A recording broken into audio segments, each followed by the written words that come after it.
ಜನಿಸಿದಾಗಲೇ ಕಾಣುತ್ತಾ ಇರುವುದು ಶ್ವೇತವಾರಿಧಿ. ಇದುವೇ ಪರಮ ಪಾವನವಾದಂತಹ ವೈಕುಂಠ ಲೋಕ ಎಂಬುದಾಗಿ ಸ್ಪಷ್ಟವಾಯಿತು. ಪಾಲನ ಕರ್ತುವಾದಂತಹ ಶ್ರೀಹರಿ ನನ್ನ ಕನ್ನಮ ಭಾಗದಲ್ಲಿ ನೀವೇ ನನ್ನ ಜನ್ಮಕ್ಕೆ ಕಾರಣೀಕರ್ತರು ಎಂಬುದಾಗಿ ವೇದ್ಯಾಯಿತು. ಆದರೆ ಆಶ್ಚರ್ಯವೇ ಆಗುತ್ತಾ ಇದೆ ನನ್ನ ಜನನದಿಂದ. ಹುಟ್ಟಿದಾಗಲೇ ಬುದ್ಧಿ ಪಕ್ವತೆ ಅಂಗಶೌಷ್ಠತೆ ರೂಪ ಅತಿಶಯವಾದದ್ದು ಕಂಗೊಳಿಸುತ್ತಾ ಇದ್ದೇನೆ.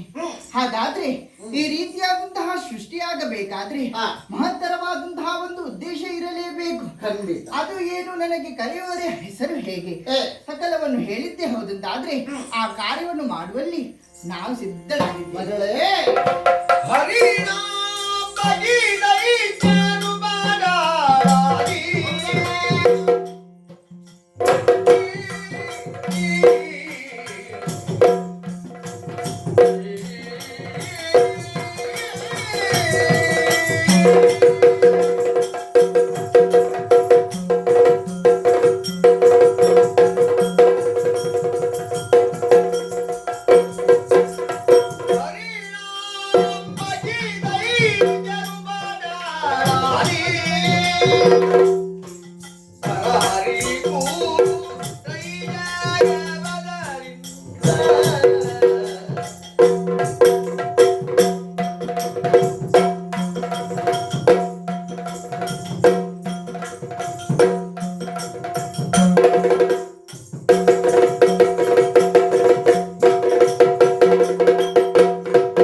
ಮೋಹಕವಾದಂತಹ ರೂಪದಿಂದ ಕಂಗೊಳಿಸುವಂತಹ ನಿನಗೆ ಮೋಹಿನಿ ಎಂಬುದಾಗಿ ಹೆಸರನ್ನು ಇರಿಸಿದವನಿದ್ದೇನೆ. ಧನ್ಯಳಾದೆ.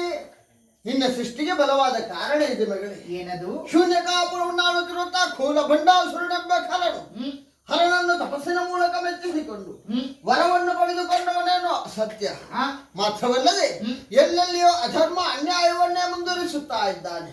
ತನ್ನದಾದಂತಹ ಆಯುಷ್ಯವನ್ನು ವೃದ್ಧಿಗೊಳಿಸುವುದರ ಮುಖೇನ ಅನ್ಯಾಯದ ಪಥದಿಂದ ಮುಂದುವರಿಯುತ್ತಾ ಇರುವಂತಹ ಖಳನನ್ನು ವಧಿಸಬೇಕು ಎಂದಾದ್ರೆ ಆತನು ನಿತ್ಯ ವಿಧಿಗಳನ್ನು ನಿಲ್ಲಿಸಲೇಬೇಕು. ಆ, ನಿತ್ಯ ನೈಮಿತಿಕಗಳನ್ನು ನಿಲ್ಲಿಸಬೇಕೆಂದಾದ್ರೆ ಯಾವುದಾದ್ರೂ ಒಂದು ಮೋಹಕ್ಕೊಳಗಾಗಬೇಕು. ಹಾಗಾಗಿ ಮೋಹಕವಾದಂತಹ ರೂಪದಿಂದ ನಿನ್ನನ್ನು ಸೃಜಿಸಿದವನಿದ್ದೇನೆ. ಸರಿ. ನೇರವಾಗಿ ಅವನಿದ್ದಲ್ಲಿಗೆ ಹೋಗುವಂತಹ ನೀನು ನಿನ್ನದಾದಂತಹ ಮೋಹದ ಬಲೆಗೆ ಸಿಲುಕಿಸುವುದರ ಮುಖೇನ ಅವನ ನಿತ್ಯ ನಿಧಿಯನ್ನು ಎಲ್ಲವನ್ನು ನಿಲ್ಲಿಸುವ ಹಾಗೆ ಮಾಡಬೇಕಾದದ್ದು ನಿನ್ನ ಕರ್ತವ್ಯ ಮಗಲಿ. ಆದಿತ್ಯ ಜನಕ ಅರ್ಥವಾಯಿತು. ಗೆಲುವಿನ ಲಲನೆಯ ಬಲೆಯೊಳು ಸಿಲುಕದ ಬಲವಂತಾರಿ ಹಾರಿ ಜಯಗಲಿ.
ಅರ್ಥ ಆಯಿತು ಈ ಜನನಕ್ಕೆ ಏನು ಕಾರಣ ಎಂಬುದಾಗಿ.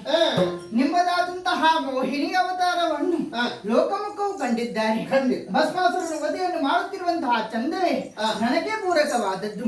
ಅದೇ ರೀತಿಯಲ್ಲಿ ಈಗಲೇ ನೀವು ಹೇಳಿದಂತೆ ಶೂನ್ಯಕಾಪುರದಲ್ಲಿ ಆಳುತ್ತಿರುವಂತಹ ಬಂಡಾಸುರನನ್ನು ಮೋಹದ ಬಲೆಗೆ ಸಿಲುಕಿಸಿ ಆತನ ಮಾಡುತ್ತಿರುವಂತಹ ನಿತ್ಯ ಅನುಷ್ಠಾನಗಳನ್ನು ನಿಲ್ಲಿಸಬೇಕು.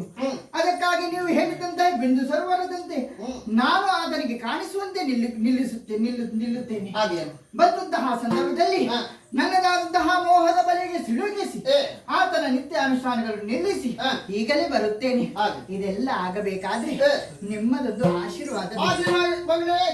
ಪೂರ್ಣವಾದ ಆಶೀರ್ವಾದ ನಿನ್ನ ಮೇಲಿದೆ. ಹೋಗಿ ಬರುತ್ತೇನೆ. ಜಯ ಜಯ ಜಗದಂಬ ಜಯ ಜಯ ತ್ರಿಪುರ ಜಯ ಜಯ ದುರ್ಗಾ.